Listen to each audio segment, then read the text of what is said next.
우하 여러분 안녕하세요, 한승원입니다. 자, 여러분들 자연의 화제에 찾아 BMW X7의 페이스리프트 모델을 가지고 왔습니다. 우리가 이전에 X7 페이스리프트 단독 시승기 때 이거 올리니까 댓글에 우파님 1억 원대 SUV의 최강자끼리 한번 비교해주세요 라는 댓글도 좀 있더라고요. 그래서 가져갔습니다. 벤츠 가장 강력한 경쟁자라고 할 수 있는 벤츠의 GLS와 어떤 차가 더 매력적인지 한번 여러분들과 같이 알아보도록 하겠습니다.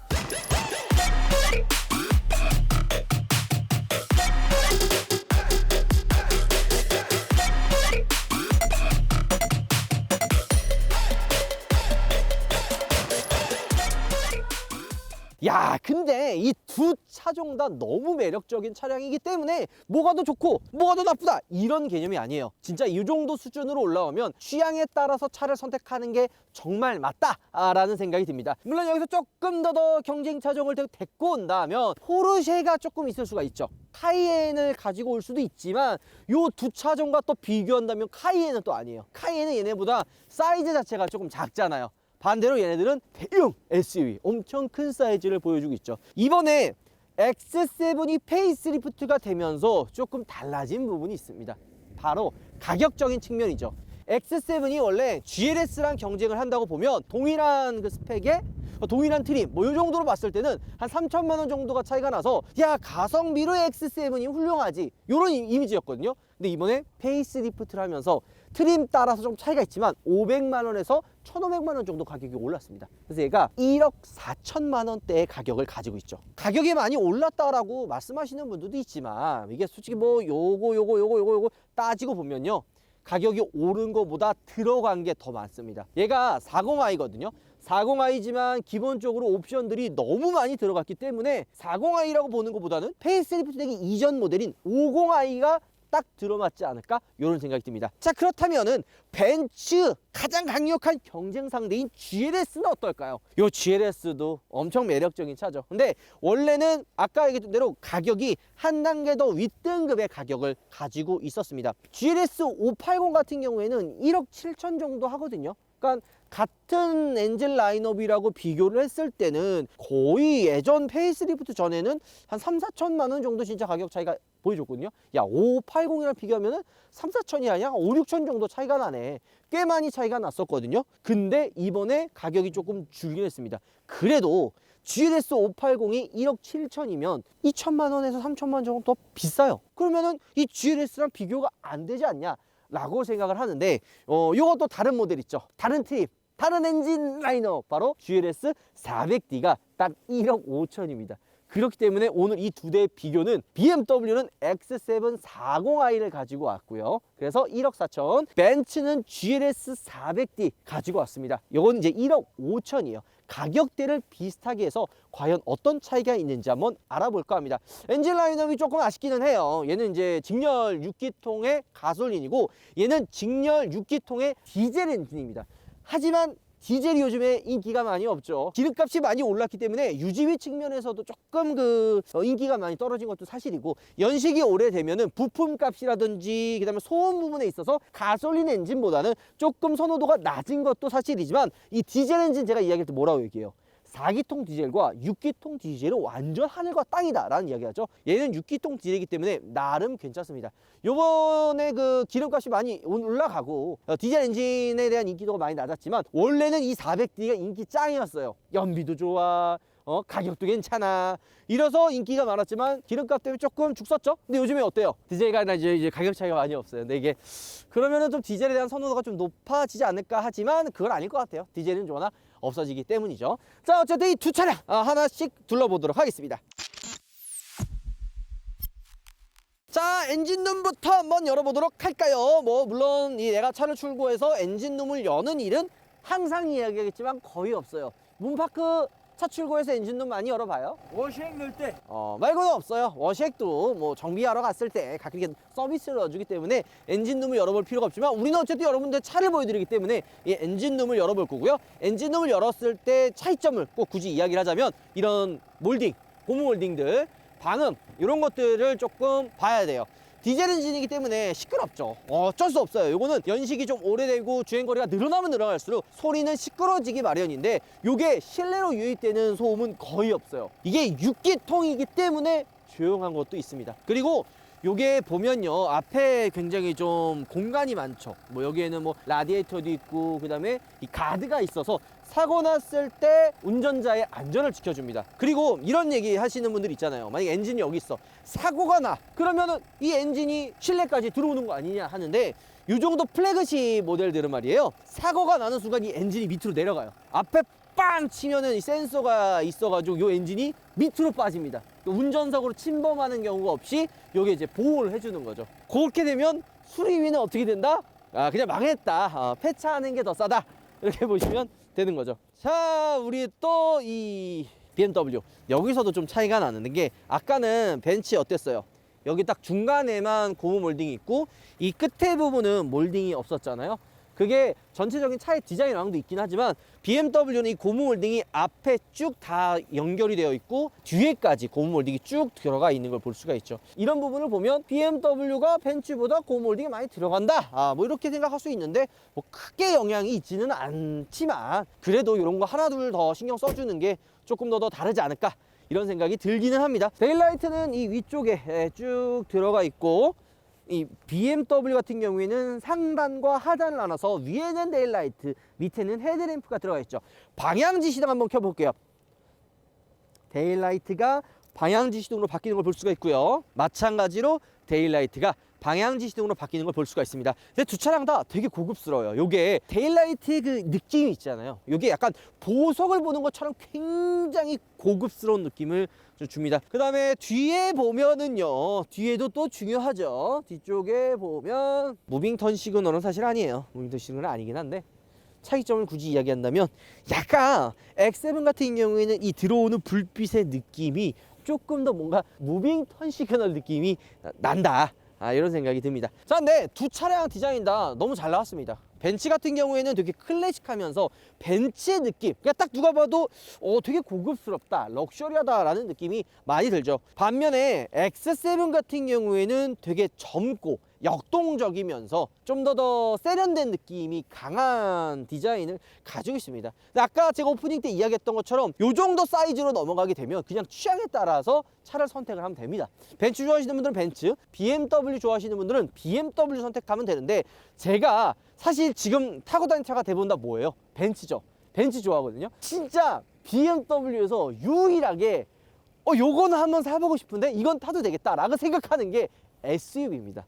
SUV에서는 벤츠보다 BMW가 조금 더 매력이 있다, 혹은 경쟁을 해도 될 만큼 꽤 매력적인 차다라는 생각이 들 정도로 BMW의 SUV들은 상품성이나 경제력이 있어 보입니다. 제 개인적인 생각이에요. 자, 여러분들, 제가 고급차 이야기할 때 뭐 많이 이야기했어요? 크롬 몰딩들 많이 이야기했잖아요. 크롬 몰딩들이 굉장히 많이 들어가 있는 거를 볼 수가 있고요. 그 다음에 요런 거 보면 여기 이제 가드 역할을 해주는 거거든요. 물건을 넣었을 때 흠집 나거나 뭐 이런 것들을 방지해주는 역할을 하는데, 트렁크 공간 굉장히 넓고, 이 차량 같은 경우에는 7인승 모델이고 에어서스가 들어가 있어서 차고의 높이를 올리고 내릴 수가 있습니다. SUV는 차체가 전체적으로 높기 때문에 물건을 내리고 실을 때 조금 힘들어요. 특히 이제 좀 키가 작으신 분들은 이렇게 힘들기 때문에 이렇게 차고가 내려가고 올라가고 할 수가 있고요. 2열과 3열 시트를 폴딩을 할 수가 있습니다. 자, 이렇게 2열 시트도 전자동으로 작동을 합니다. 보이죠? 그리고 3열 시트도 보이는 것처럼 조절을 할 수가 있는 거죠. 여기서 또 차이점이 몇 가지가 있는데, 이게 2열 시트가 뒤로 쭉 당기면 3열 시트가 안 접혀요. 근데 이게 플래그십 SUV 모델답게 2열 시트가 뒤로 가 있어도 3열 시트를 내가 만약에 접어야겠다 하면은 2열 시트가 앞으로 가고 3열 시트가 접힙니다. 이런 게 플래그십 세단의 차이점이라고 할 수가 있죠. 이거 좀 약간 플래그십 모델 아니면은 그냥 3열 시트가 팍 접혀가지고 앞에 2열 시트를 치거나 이런 경우가 있어요. 그래서 뭐 가죽이 까진다든지 이런 경우가 있고, 2열 시트가 전자동이 아니라 버튼 누르면 그냥 팍 접히는 그런 게 있는데, 얘는 다 전자동으로 작동이 되고요. 또 한 가지는 3열 시트가 있지만 트렁크 공간이 또 있잖아요. 요 트렁크 공간만으로도 웬만한 짐들은 다 수납을 할 수가 있습니다. 그만큼 차가 큰 차이기도 하죠. 게다가 안쪽에 추가로 수납 공간이 또 따로 이렇게 있어요. 물론 뭐 많은 짐을 실어 놓을 수 있는 그런 공간은 아니지만 어쨌든 뭐 음료수 페트병이라든지 장본 그런 정도는 이 안에다가도 집어넣을 수 있고, 요게 러기지 스크린이 또 들어가 있습니다. 이 러기지 스크린을 이쪽에 연결을 해서 추가적으로 사용할 수가 있는 거죠. 그리고 3열을 만약에 사용을 안 하면은 저기 보면 러기지 스크린 꽂을 수 있는 곳이 또 있어요. 보통 여기만 러기지 스크린을 쓸 거라 생각하지만 요거 3열 시트나 만약에 안 써 이러면 저 앞쪽에 러기지 스크린을 끼워 놓고 3열을 접어 놓고 여기에 넓게 트렁크 공간을 사용할 수가 있는 겁니다. 자, BMW X7. 이 BMW X7은 또 특징이 있죠. 바로 이 테일게이트가 위아래로 나눠져 있습니다. 요게 랜드로버에도 이렇게 방식으로 되어 있는데, 제가 X7 단독 시승기 때도 얘기했죠. 옛날에 랜드로버를 BMW가 같이 한 적이 있어서 그때 요 기술을 많이 가지고 왔다. BMW의 SUV 모델들은 랜드로버 기술력이 많이 들어가 있다라고 이야기했던 것처럼 이렇게 이중으로 열리는 게 특징이고요. 요게 장점은 뭐 여기 그냥 뭐 앉을 수도 있고 이런 것들이 큰 장점 중에 하나라고 저는 생각이 듭니다. 자, 요거는 이런 식으로 이렇게 접어서 여기 끼고 사용하는 거예요. 이런 식으로. 러기지 스크린이랑 비슷하다고 보시면 돼요. 러기지 스크린이랑 똑같이 사용할 수 있는, 수납할 수 있는 이렇게 공간도 있고요. 요거 말고도 요 밑에 보면 러기지 스크린이 또 하나 있죠. 그리고 밑에 추가적인 수납 공간이 있는데, X7이 GLS보다는 이 수납 공간이 조금 더 활용하기 좋아 보여요. 왜냐면 GLS 같은 경우는 여기에 이제 공구함들이 있었잖아요. 그래서 물건을 좀 집어넣으면 물건이 앞으로 왔다 갔다 하면서 그 공구함에 닿을 것 같거든요. 근데 얘는 공구함이 따로 좌우측으로 빠져 있고, 여기는 그냥 넓은 그냥 그 스페어 타이어 들어갈 만한 그 수납 공간이 들어가 있어서 세차용품이나 잘 쓰지 않는 용품들 있잖아요. 신발이나 이런 것들 넣기에는 X7이 조금 더 편해 보입니다. 게다가 러기지 스크린도 따로 들어가 있고요. 자, 2열 시트 이렇게 전 자동 작동이 되죠. 똑같이. 그리고 3열 시트도 보이는 것처럼 자동으로 작동이 되는 걸 볼 수가 있죠. 다 플래그십 세단이기 때문에 이렇게 사용할 수가 있는 겁니다. 마찬가지로 얘도 요 앞에 러기지 스크린 연결할 수 있는 공간이 따로 있거든요. 그래서 좀 더 3열을 사용 안 한다, 접어놓으면 더 넓게 사용할 수가 있는 겁니다. 근데 이게 단점이 뭐냐면 잘 고장이 나요. 왜냐면 잘 고장 나가지고 잘 사용 안 하긴 하는 건데, 어쨌든 들어가면 이쁘고, 야 근데 이 뒤에 테일램프 디자인이 굉장히 깔끔하고 예쁘다. 그죠? 자, 이 GLS를 선택하는 가장 큰 이유 중에 하나가 2열과 3열의 활용도 때문에 많이 선택을 하잖아요. 근데 2열도 굉장히 고급스럽습니다. 여기 태블릿 PC는 빠져 있어요. 여기 시승차이기 때문에 빠져 있기는 한데요. 좀 아쉬운 게 여기 모니터가 사실 또 있잖아요. 580이나 뭐 마이바 같은 경우에는 모니터가 있긴 한데, 그냥 400D 같은 경우에는 뒤에 듀얼 모니터가 빠지죠. 근데 뭐 X7도 이번에 페이스리프트 되면서 빠지니까 뭐 그건 똑같다고도 할 수가 있고, 수납 공간이 굉장히 많아요. 이 앞쪽에도 있고 이 앞에는 또 컵홀더가 따로 있는 걸 볼 수가 있죠. 독특하지 않나요? 원래는 컵홀더가 암레스트 쪽에 있잖아요. 여기 있다든지 막 이러는데 암레스트 쪽이 없고 앞쪽에 컵홀더가 위치해 있습니다. 이런 거는 좀 사용하다 보면 불편할 수도 있겠다라는 생각도 조금은 들기는 해요. 그리고 여기 중간에 수납 공간이 조그맣게 들어가 있는 거죠. 여기는 이제 무선 충전 패드 위치해 있고요. 열선과 통풍 시트 들어가 있고 B필러에 송풍구가 또 위치해 있습니다. 자, 근데 벤츠는 이 2열을 딱 타보면 급을 확실하게 나누고 있다라는 게 느껴져요. 400D나 580이나 그리고 580 위에 또 뭐 있어요? 마이바흐가 있잖아요. 마이바흐 같은 경우에는 이 4인승 시트도 있잖아요. 그래서 400D나 GLS 마이바흐의 급을 확실하게 나눈 듯한 느낌이 있거든요. 하지만 가족들과 함께 타는 패밀리카용으로는 400D도 전혀 문제가 없이 나름 훌륭하게 탈 수가 있고, 이 파노라마 썬루프가 굉장히 커요. 개방감이 왔다봉이다 보시면 됩니다. 그리고 여기 옷걸이 같은 게 있고, 또 한 가지 굳이 차이점을 보면 이 GLS는 3열 쪽에 썬루프가 없어요. 그래서 3열 타시는 분들이 조금 답답하기 하고요. 그 다음에 이제 가장 궁금해하는 게 또 그거예요. 이 3열의 활용도, 3열도 사람이 탈 수 있냐, 이렇게 3열에 탈 수 있는 그런 공간이 나오기는 하거든요. 이 통로가 중간에 뚫려 있어서 사람이 탈 수 있고 없고 차이도 굉장히 큽니다. 여기 보이는 것처럼 등받이 각도가 좀 앞으로 갔어도 공간이 그렇게 좁거나 하진 않아요. 헤드룸이나 이 레그룸 자체도 공간이 있고, 이 3열 시트가 2열과 1열보다는 계단식으로 위로 올라와 있거든요. 그래서 공간에 비해서 개방감이라든지 이 딱 시트에 앉았을 때 그 답답한 느낌은 그렇게 많이 있지는 않습니다. 차 자체가 워낙 크기 때문에. 단 편하진 않아요. 그래도 불편합니다. 여기는 어린아이나 아이들 정도가 타기에 딱 맞지 성인이 타기에는 장시간 타기에는 조금 힘들어 보입니다.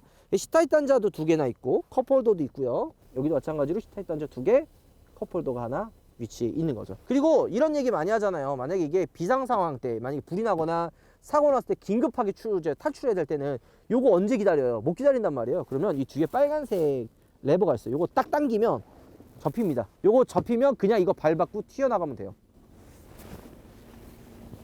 이렇게 탈출! 자, 그리고 두 차량 다 소프트 클로징이 기본으로 들어가 있습니다. 플래그십선에 걸맞게 소프트 클로징이 들어가 있고요. 전체적인 시트 포지션이나 그리고 이제 탑승했을 때 타고 내리기 그 편한 거 있잖아요. 이거 중요하거든요. 그 편한 게 GLS보다는 X7이 더 넓고 편해요. 그러니까 뒷좌석 2열과 3열의 공간의 활용도는 GLS보다는 X7이 더 편한 겁니다. 그래서 실제 이제 아버님들, 예, 진짜 꿈의 드림카, 현실적인 드림카 있잖아요. X7을 꼽아요.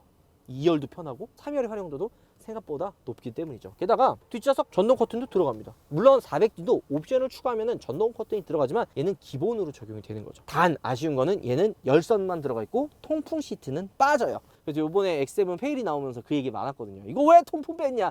우리나라 소비자분들이 좀 민감하게 생각하는 옵션 중에 하나가 통풍 시트예요. 통풍 시트 없고 있고 차이로 이게 고급차다 아니다라는 걸 판단을 많이 하시기 때문에 통풍 시트 빠진 건 조금 아쉬운 부분이라고 할 수 있고요. 컵홀더의 위치도 얘는 밑으로 내려가 있잖아요. 근데 아까 GLS는 어땠어요? 위에 있었죠. 이런 것들도 조금 차이점이라고 할 수 있는데 이게 밑에 있으면 불편하기는 해요. 아까 제가 시트 포지션 얘기했었죠. 2열의 그 발 높이나 이 전체적인 시트의 위치나 이런 것들을 따지고 보면 개인적인 느낌에선 GLS보다는 X7이 조금 더 편합니다. 공간도 더 넓어 보이고 이런 팔걸이도 그렇고 전체적으로 이 X7이 편해요. 2열과 3열은. 그리고 이 시트도 GLS가 조금 더 높아 보이거든요. 왜냐면 이 암레스트가 살짝 위로 올라와 있어서 공간에 있어서 넓은 그런 느낌은 X7이 더 넓죠. 얘는 그냥 팔걸이 이렇게 내리면 그냥 넓게 이렇게 사용할 수가 있어요. 하지만 GLS는 이 암레스트 자체가 물론 위로 올리면 된다 이렇게 생각할 수 있지만 이 턱 자체도 높아. 그래서 공간이 좀 작아 보여요. 이런 것도 차이가 있고 실내 가죽은 GLS 400D가 일반 가죽인데 얘는 메리노 가죽이 들어가 있고요. 하만카돈, 부메스터, 오디오 차이도 조금 있다고 보시면 됩니다. 그리고 얘는 이 B필러나 이 천장에 이것도 알칸트라가 적용이 돼서 한층 더 고급스러운 느낌을 보여주고 있습니다. 자, 이렇게 되어 있고 얘도 이렇게 버튼을 통해서 이렇게 레버를 당기면 시트가 앞으로 가죠. 속도는 뭐 둘 다 뭐 비슷비슷해요. 뭐 빠르게 되고 안 되고 차이긴 한데 얘는 근데 중간은 어린 아이들은 넘어갈 수가 있거든요. 그런 차이가 있을 수 있고 공간에 있어서는 마찬가지로 3열도 2열과 1열보다는 위로 올라와 있기 때문에 조금 더 개방감이나 이런 것도 좋고 무엇보다 이거 썬루프가 또 들어가 있고 공조기도 독립으로 3열이 또 따로 있어요. 그리고 열선 시트까지도 3열에 들어가 있고요. USB 단자가 이쪽에 있어요. 근데 아쉬운 거는 GLS는 2개, 얘는 하나씩 들어가 있거든요. 근데 이거 사실 별 차이 없잖아요. 통풍구도 이렇게 보면은 따로 들어가 있는 거를 확인할 수가 있습니다. 이게 되게 중요해요. 3열에 사람이 탔는데 이 2열 에어컨이 안 오거든요. 세게 틀어야 오는데 이러면은 2열에 타는 사람이 추워요. 덥거나. 반대로 3열은 그게 안 오죠. 하지만 이렇게 독립적으로 3열에 이렇게 송풍구가 따로 있으면 되게 편합니다. 3열에 사람이 진짜 타고 다닐 수가 있게 되는 거예요. 이거 있고 없고 차이로 3열을 탈 수 있냐 없냐 차이도 크고 시트, 썬루프, 개방감 이런 거 있을 때는 실내는 X7이 조금 더 개인적으로는 승자다. 조금 더 편하다. 이렇게 저는 생각이 듭니다. 자, 우리가 많은 거 대충 알아봤고 주행을 한번 간단하게 떠나보도록 하겠습니다. 같이 가시죠. 사실 두 차량 다 플래그십 모델이기 때문에 뭐 고급스러운 느낌은 뭐 다 비슷해요. 두 차량 다 이중 접합 유리가 들어가 있고요. 자외선 차단이나 이런 것들도 동일하게 들어가 있죠. 단 차이점을 이야기하면 진짜 취향의 차이로 넘어가야 돼요. 실내 취향도 벤츠는 나름 예전에는 되게 세련됐다라고 느껴졌거든요. 근데 이번에 X7이 너무 파격적으로 바뀌다 보니까 X7과 비교했을 때 GLS가 좀 더 올드한 느낌이 드는 말도 안 되는 일이 벌어졌고요. GLS 탈 때마다 느끼는 것 중에 하나가 이 사이드 미러의 시야 있잖아요. 그게 잘 안 보여요. 사각지대가 좀 있어요. 이번 X7은 사각지대가 그렇게 많이 안 느껴지거든요. 근데 이 GLS는 차가 큰 거에 비해서 전방 시야나 후방 시야는 나름 훌륭한데 사이드 미러 쪽에 시야가 사각지대가 조금 있다 이런 생각이 듭니다. 물론 이게 뭐 엄청 걸리적거리거나 이러진 않은데 그래도 이런 부분을 좀 체크해 드리는 게 좋지 않을까 이런 생각이 듭니다. 물론 GLS도 올해 이제 페이스리프트를 앞두고 있어요. 그래서 좀 더 달라진 부분들이 있겠지만 실내가 그렇게 파격적으로 바뀔 것 같지는 않거든요. 외관이나 이런 부분은 조금 소소한 변화를 주긴 할 건데 그래도 안 하는 것보다 낫기 때문에 어떤 변화를 줄지 벌써부터 기대가 되긴 합니다. 벤츠는 예전부터 페이스리프트를 할 때 되게 파격적인 변화를 안 줬어요. 지금까지 항상 그래 왔었고 뭐 거기에는 워낙 기존에 나온 모델이 잘 나왔고 인기가 많기 때문에 굳이 파격적인 변화를 줘서 호불호가 느끼게 할 이유가 없잖아요. 그래서 큰 변화를 안 주는데 이번 X7이 워낙 잘 나와서 나름 벤츠에서도 고민 좀 있겠다라는 생각이 좀 드는 거죠. 뭐 예를 들어 디자인의 변화는 크지 않겠지만 옵션을 조금 더 많이 넣어준다든지 이런 거는 생각해 볼 만합니다. 왜냐 얘가 지금 둘 다 에어서스가 들어가 있어서 승차감이 굉장히 훌륭해요. 근데 이 에어서스가 다 같은 에어서스가 아니거든요. 지금 이 GLS 같은 경우에는 나름 제가 이제 SUV 판독기잖아요. 조금만 이게 흔들리거나 롤링이 있으면은 바로 멀미가 오는데 이 GLS 탔을 때는 그런 멀미가 다른 거에 비해선 덜하긴 하지만 얘도 조금 있긴 있어요. 이 세팅 자체가 되게 부드럽게 날창날창하게 되어 있어서 흔들림이 좀 있거든요. 특히나 2열에 타면은 그 멀미 나는 느낌이 조금 더 들긴 합니다. 확실한 건 되게 편하다는 거.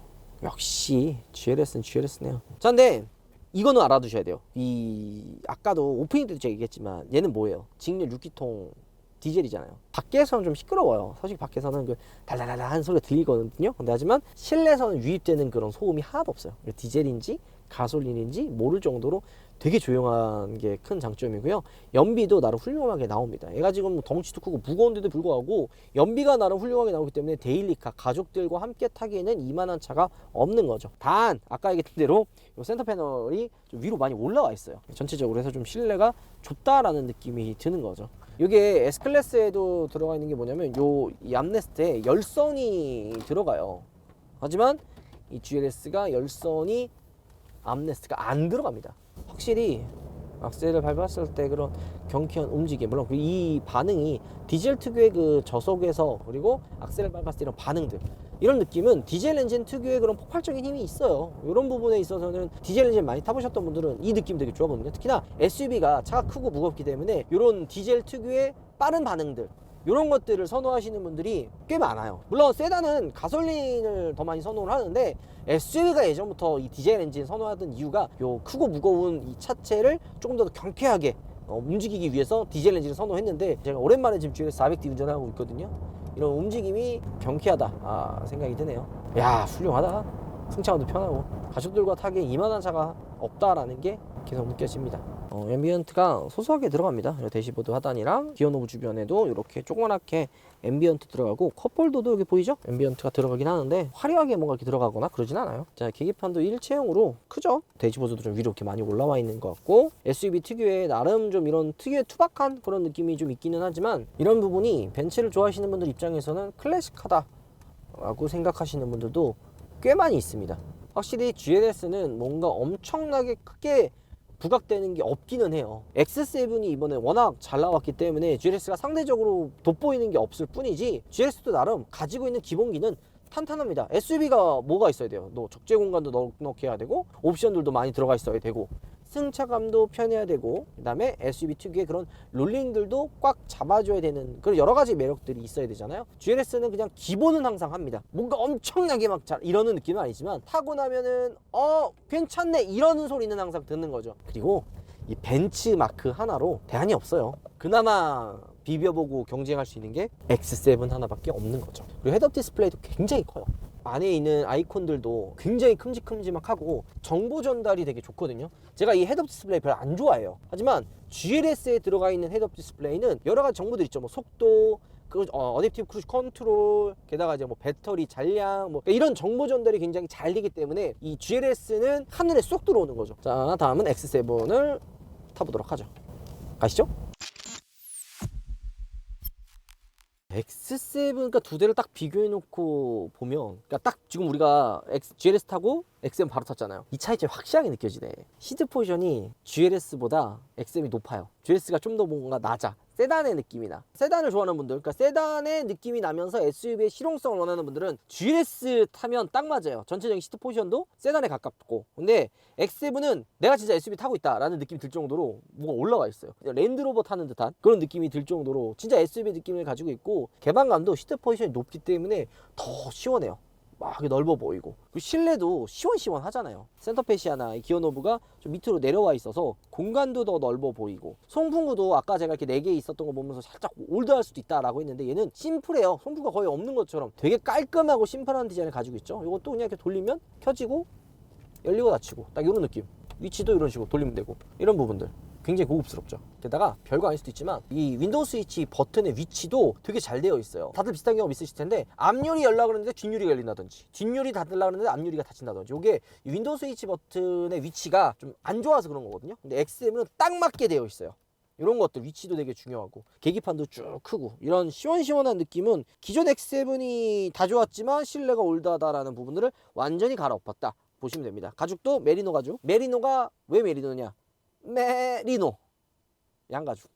양을 죽여서 만들었군요. 이제 하만카드 그리고 브랜스터 들어가 있죠. 자, 그리고 열선을 키면 이 열선 시트가 다 똑같은 열선이라고 생각을 하는데 다 똑같진 않아요. 엉덩이만 들어오는 게, 이 시트만 들어오는 게 아니라 이쪽에 센터페시아, 여기 암레스트 요 부분이랑 요 손잡이 요 부분 있죠. 요런 부분에도 열선이 다 들어옵니다. 이런 거는 GLS보다는 X7이 조금 더 좋다고 할 수가 있는 거죠. 1억 4천이 넘는 차에 뭐 가성비 따지기는 얘기하기 웃기지만, 이 X7은요 진짜 가성비가 얘기하면 웃기지만 진짜 괜찮아요. 2억이 넘어가는 차에 타는 듯한 그런 옵션 구성, 주행감 이런 것들도 다 들어가 있어요. 뒷바퀴 후륜 조향도 들어가 있죠. 그래서 살짝 저속에서는 반대 방향으로 이 각도가 돌아가요. 앞바퀴가 이렇게 돌아가면은 뒷바퀴는 반대로 돌아가서 회전각을 줄여줘요. 인테그랄 스티어링이라 해가지고 4도 줄여주거든요. 4도 돌아가요. 그러면 이게 60km 이하에서는 반대로 돌아가기 때문에 이렇게 유턴을 하는 상황이라든지, 이런 유턴하는 상황에 차가 긴데도 불구하고 유턴 그 회전 방향이 굉장히 짧아요. 그리고 주차할 때도 되게 좁은 공간에서 T자나 평행 주차할 때도 힘들잖아요, 긴 차들은. 얘는 이 회전 방향을 되게 짧게 가지고 가기 때문에 수월하게 집어넣을 수가 있습니다. 그리고 60이 넘어가는 고속에서는 같은 방향으로 돌아가기 때문에, 볼게요. 제가 지금 60 넘었거든요. 여기서 왼쪽으로 이렇게 차선을 바꾸면 되게 부드럽게 들어가요. 크랩 모드처럼 같은 방향으로 이렇게 넘어가다 보니까 움직임 자체가 롤링 없이 부드럽게 되는 거죠. 아, 근데 진짜 차 좋다, 진짜. 아, 나 BMW 안 좋아하잖아. 저 진짜 벤츠 바예요. 벤츠 좋아하거든요. 근데 와, 이건 다르다. 왜냐면 7 시리즈는 오히려 사람들이 막 7 시리즈만 엄청 얘기하잖아. 근데 큰 기대를 안 해. 개인적으로 나는 그 큰 기대 안 하거든. S 자체도 워낙 잘 나왔기 때문에. 근데 SUV는 되게 잘 만들어. 특히 이 X7. 와. 자, 오늘 매력적인 SUV, 플래그십 SUV를 한번 두 대를 비교해봤습니다. X7도 훌륭한 차고 GLS도 정말 훌륭한 차입니다. 이 정도 사이즈로 넘어오게 되면요, 얘가 좋고 얘가 나쁘고 이게 아니에요. 그냥 취향에 따라서 선택을 하면 되긴 하는데, 가족들과 함께 타기에는 제 개인적으로 X7이 좀 더 맞는 것 같고요. 아이들이 좀 더 컸어, 큰 아이들이나 약간 벤츠의 그런 럭셔리한 그런 부분을 느끼고 싶으신 분들은 GLS가 맞지 않을까? 이런 생각도 좀 들긴 합니다. 네, 두 차량 다 워낙 또 매력이 있기 때문에 어떤 걸 선택해도 후회하지는 않을 것 같습니다. BMW X7 같은 경우에는 우리 또 사랑하는 동생 있죠, 경민이한테 연락을 주시면 이 X7을 시승할 수가 있고요. 요 벤츠 GLS 같은 경우에는 요 또 시승차 구하기 어렵거든요. 근데 한성자동차 방대전 시장에서 이 GLS를 협찬해 줬습니다. 저희 이거 또 이제 반납하러 이제 가야 되거든요. 네, 협찬 다시 한번 진심으로 감사드리고요. 다음번에 한번 또 여러분들께 이런 멋진 비교 시승을 보여드리도록 하겠습니다. 오늘 영상 마음에 들어 할게요. 여러분들 우와! 들어가겠습니다. 짱구는 못말려가 차량용 방향제로 돌아왔습니다. 부리부리부리부리부리부리부리. 크기부터가 정말 압도적인데요. 그냥 방향제가 아니라 피규어 방향제. 실내 데스크 위에 이렇게 올려놓고 은은한 향을 즐길 수가 있고요. 난 차에서도 이 친구들을 볼 거야 하는 친구들은 바로 여기서 떼서 클립을 내 차 송풍구에 쏙 끼워 놓으면 바로 방향제가 되는 거죠. 자, 그리고 내 차는 송풍구에 이미 많은 방향제가 있다, 내 차는 송풍구가 좀 특이해서 안 꽂힌다 하시는 분들 있죠. 그런 분들 속상해 하실 필요 전혀 없습니다. 이 피규어 방향제 같은 경우에는요, 밑에 접착제가 있어서 대시보드 위에 이렇게 착 붙일 수가 있기 때문이죠. 짱구, 맹구, 흰둥이, 부리부리 총 4명의 친구들이 있고요. 여러분들의 취향은 누구인가요? 저는 개인적으로 우파님 닮은 이 부리부리요. 이 부리부리의 돼지코가 우파님의 코를 쏙 빼닮았네요. 저는 우파님이 이 영상을 보시기 전에 먼저 도망을 가도록 할게요. 아차차! 우파몰에서 더 다양한 이벤트와 제품들이 입점했으니 구경와주세요, 여러분. 자, 이제 GLS를 반납하기 위해 방배동 한성전시장 본사에 방문을 했는데요. 사실 이곳은 저랑 예전부터 인연이 많았었죠. 이전에 여기 2450 컨버터블 출고했을 때도 바로 이곳에 왔었고요. 이 방배전시장 같은 경우에는 다양한 매력이 있기 때문에 여러분들께 한번 이 방배전시장을 보여드릴까 합니다. 사실 저는 이렇게 전시장 나와가지고 차들 구경하는 것도 좋아하고, 전시장마다 조금씩 그 각 전시장의 특징이 있거든요. 혹은 뭐 장점들이 있는데, 방배 전시장의 장점을 여러분들께 보여드리도록 하겠습니다. 자, 각 전시장마다 장점이 있다고 말씀드렸었죠. 이 방배 전시장 같은 경우에는 주말에 내가 만약에 가족들과 함께 차를 보러 왔다, 아니면은 뭐 서비스 센터가 같이 운영되기 때문에 차를 맡기고 기다려야 될 거 아니에요. 그때 이 야외 테라스가 있어서 조금 더 편안한 분위기로 기다릴 수 있다는 게 큰 장점이죠. 자, 2층에 이렇게 여러 차들이 전시가 되어 있습니다. 아, 광고 아니고요. 그냥 전시장 놀러 오는 게 좋아서 한번 여러분들께 보여드릴까 하는 거죠. 게다가 이번에 GLS 한성자동차 방배 전시장에서 빌려주셨기 때문에 이게 또 막간의 타임을 이용해서 방배 전시장을 보여드리려고 하는 거죠. 야, 근데 이거 마이바흐가 전시가 되었는데 바이바흐 아닌 것 같은데 이거? S5802 전시가 되어 있습니다. 자, 여기는 바로 AMG 퍼포먼스 존입니다. 벤츠 하면 또 AMG를 빼놓을 수가 없는데요. 각 전시장마다 이렇게 AMG 존을 만들어 놓는 경우가 많은데요. 방배 전시장 같은 경우에는 3층을 통째로 AMG 존으로 만들어 놨습니다. 이거 내가 우리 이사님께 선물로 드린 AMG GT43. 43 맞지? 63 같은데? 아닌가? 43이네. 여기 머플러 팁 보면 알 수 있죠. 그리고 요거는 253이구나. 요거 리뷰에서 별로라고 깠다가 욕 뒤지게 먹은 차가 바로 이거죠. 야, 근데 전시장 진짜 크다. 그치? 엄청 큰데? 우리가 아까 있었던 거. 문 밖으로 그러다가 카메라 떨어뜨리면 인생 하직. 그냥 바로 인생 하직. 퇴사가 문제가 아니야. 인생 하직이요. 이 방배 전시장 같은 경우에는 서비스 센터 함께 운영했던 것도 큰 장점이라고 할 수 있죠. 지하 1층에는 이런 식으로 서비스 센터, 고객 쉼터가 마련되어 있는데, 전 사실 이런 거 되게 좋아하거든요. 용품들, 타이어, 가장 중요한 거 먹을 거. 돈 주고 사 먹어야 되는 것들 먹을 게 있죠. 게다가 또 좋은 점이 고객 쉼터에서 쉬면서 내 차가 지금 어떻게 수리가 되어 있는지 창문 밖에서 볼 수가 있는 거죠. 지금은 점심시간이기 때문에 라인이 지금 쉬고 있거든요. 하지만은 점심시간이 아니라면 내 차가 어떻게 수리가 되고 있는지도 창문 밖에서 확인할 수가 있습니다. 이 얘기는 뭐다? 방배 전시장 최고다.